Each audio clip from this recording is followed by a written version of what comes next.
पूर्व विधायक दिव्या मदेरणा वर्तमान भाजपा सरकार के नीतियों के खिलाफ जमकर बरसी। आज तिंवरी में पूर्व विधायक दिव्या मदेरणा ने कार्यकर्ताओं के साथ एक महत्वपूर्ण बैठक का आयोजन किया। इस बैठक में उन्होंने भाजपा की नीतियों और कार्यों को लेकर खुलकर अपनी बात रखी। दिव्या मदेरणा का यह विचार था कि भाजपा गरीबों और मजदूरों के हितों के प्रति अनदेखी कर रही है। उनके अनुसार इसके बजाय भाजपा केवल वोट बैंक की राजनीति कर रही है, जिसका सबसे बड़ा उदाहरण पंचायत पुनर्गठन के दौरान देखने को मिला। बातचीत के दौरान दिव्या ने स्पष्ट रूप से कहा कि भाजपा का मकसद सिर्फ वोटों का ध्रुवीकरण करना है। उन्होंने बताया कि कैसे भाजपा योजनाओं को अपने राजनीतिक लाभ के लिए इस्तेमाल कर रही है, जबकि वास्तविक समस्या गरीब और मजदूर वर्ग की है। यह वर्ग हमेशा शासन की अनदेखी का शिकार रहा है। इस संदर्भ में उन्होंने खुद को किसानों और मजदूरों का सबसे बड़ा समर्थक बताया। दिव्या मदेरणा ने बीजेपी के तानाशाही रवैये की भी आलोचना की, जिसका प्रभाव तिंवरी के किसानों और मजदूरों पर पड़ रहा है। उनकी बातों में स्पष्ट था कि अगर इस स्थिति को नहीं बदला गया तो इसका नकारात्मक प्रभाव क्षेत्र के विकास पर पड़ेगा। बैठक में उपस्थित कार्यकर्ताओं ने दिव्या मदेरणा के विचारों का समर्थन किया। वह कार्यकर्ताओं में दिखा भरी जोश और एकजुट होकर संघर्ष करने का संकल्प लिया। इस प्रकार आज की बैठक ने न केवल भाजपा की नीतियों का पर्दाफाश किया, बल्कि क्षेत्र में बदलाव की आवश्यकता पर भी जोर दिया। आज इन खोखरी माता ने अंतिम प्रागट्य में कांग्रेसी संगठन ने जो मीटिंग रखी, मीटिंग में विराजमान अपने एआईसीसी का सेक्रेटरी और खुकार नेता पूर्व विधायक कोशिया दिव्या जी मदेरणा साहिबा, विराजमान अपने प्रभारी कुलवाल साहब, विराजमान हमारे सचिव राकेश जी, विराजमान जोगाराम जी सारण कुशलिया जी और संचालक करता चंपालाल जी, सावंत जी, सभी विराजमान सभी सरपंचगण, पंचायत समिति सदस्यगण, कांग्रेस की लीड की हड्डी साथियों, भैया बात आप कांग्रेस रो राज नहीं है, राज बीजेपी रो है। लेकिन हमारे बंसीलाल जी ने सही बदलाव का भैया बात राज में जनता हो कि हकीकत इन राज को कहीं कर सके, काम तो कांग्रेस ही कर सके, इन राजों की नहीं हुई। अब बात करा तो वास्तव में दिव्या जी और पूरे परिवार ही कांग्रेस ने सिंची और कई कई काम किया। तो वास्तव में हमारी पहचान बहुत अच्छी है और सोनिया गांधी जी, राहुल गांधी जी वगैरह भी दिव्या जी ने एआईसीसी का सेक्रेटरी बनाया। हमारे कांग्रेस का अधिवेशन हो अहमदाबाद में तो बड़े वाली भाषण रखियो, बहुत बड़ी बात है। दिव्या जी अपने बहुत गुंजन देता है और आज भी हारियों बची भी अफसर वगैरह ने मैंने पहुंच जाए तो वे अफसर वाली बात को माने।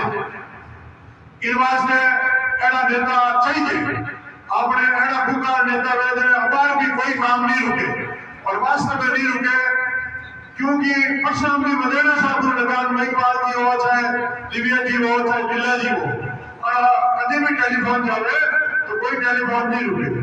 और वो काम जी को है वो संगठन मामलो है अपने ब्लॉक अध्यक्ष वीराराम जी है।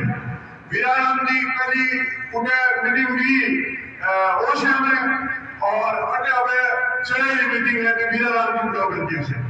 वीराराम जी ने कार्यकारिणी कुछ समय में घोषित करा देना दिव्या जी और हमारे प्रभारी वगैरह आया वो बातचीत होगी और ये जयपुर जाकर घोषणा करा देना 51 जनों ज्यादा ही घोषणा देना सदस्य। अब ज्यादा सदस्य है रोक रखी यूं तो 51 जना कार्यकारिणी में, लेकिन है कि हमारे तो कोई घड़ा है कि नहीं लाला रखा सोच विचार करके लाला रख दिया। अन्य बातें मैंने पूरा विश्वास है कि राजस्थान में दिव्या मदेरणा जी की ऐतिहासिक जीत होगी और इस जीत के साथ मुझे लग रहा है कि बहुत बड़ी उपलब्धि होगी। ओशिया को एक बहुत अच्छा कार्य मिलेगा।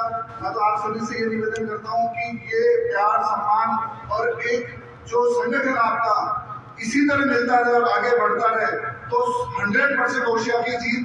बीजेपी की इतनी बड़ी हार होगा कि राजस्थान की सबसे बड़ी हार, और मैं तो बोलता हूँ कि जमानत जब्त होगी बीजेपी की। जय हिंद, जय भारत, धन्यवाद।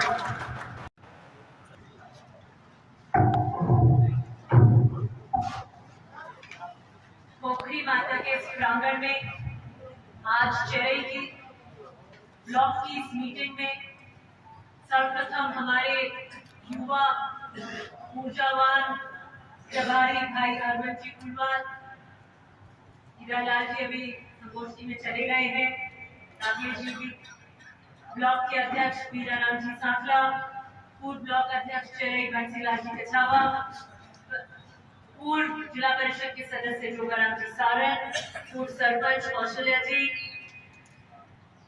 केवल राम जी मेघवाल, सुरेंद्र सिंह जी, आपके यहाँ के प्रथम नगर पालिका के चेयरमैन अचल सिंह जी, सरपंच प्रतिनिधि सांवर परिहार जी, इस सभा में विराजमान पितातुल्य बुजुर्गन, युवा साथियों, मुझे बहुत खुशी है कि बहुत भारी तादाद में आज की ब्लॉक की मीटिंग में आप सब अपने खेती के, शादी ब्याह के व्यस्त कार्यक्रमों से भी समय निकालकर इस बीच में आए। क्या हाल ओसियां के हो रहे हैं ये किसी से छुपा नहीं। पुनर्गठन तो ऐसा है, पंचायतों का पुनर्गठन ऐसे है जैसे हिरोशिमा नागासाकी के अंदर ऊपर से बम का हमला कर दिया, तहस नहस कर देते, उस तरीके से आपके पंचायतों के पुनर्गठन। चेरई पहले डौकियों की बाजती थी, नाम नहीं छोड़ा डौकियों का चेरई, सही है। मीनों की ढानी पंचायत मूल चेरई में से निकल के अलग बनी, अब सांगड़ों की पंचायत से बनी है। तिवरी की बात करें तो आपकी नगर पालिका बनी है तो बीजेपी के आधे से ज्यादा कार्यकर्ता नाराज हैं उनके वोट के गठन में। बंसीलाल जी आपके बिना मांग के ही मठानिया की नगर पालिका बनी है तो तिवरी में तो कम से कम आधे हैं, मठानिया में पूरे के पूरे बीजेपी के कार्यकर्ता नाराज हैं। अचरज ये है कि ये बीजेपी की सत्ता है, बीजेपी का कार्यकाल है और सबसे ज्यादा अगर कोई परेशान है तो बीजेपी के कार्यकर्ता परेशान। खून के आंसू कोई रो रहा है तो बीजेपी के कार्यकर्ता रो रहे हैं, तो बीजेपी के लोग हैं, हालत खराब हो रही है। 5 लाख में पूछो तो झंडा देने चले थे एकदम बीजेपी के, अब कह रहे गांव में जाके बात कैसे करें। कागज खाइए फेंक दी, पंचायत बनी हुई उनके कहने से। कांग्रेस का कार्यकर्ता तो बड़ा मोहित मुस्कुरा रहा है, बैठा बैठा देख रहा है आकर कांग्रेस बीजेपी के कार्यकर्ता। क्या हाल आपके खानों के हो रहे, क्या हाल आपके बिजली घरों के हो रहे हैं। एक एक बात आप मुझसे मत खुलवाओ, किसी से छुपा नहीं। मैंने जब 2018 में चुनाव लड़ा था तो कुछ वादे किए थे। पहला कि मैं ओसिया को गुंडा राज मुक्त करूंगी, दूसरा कि मैं किसान की पसीने की कमाई को अधिकारियों के हाथों में नहीं दूंगी और मैं बदले की राजनीति ओसिया में नहीं।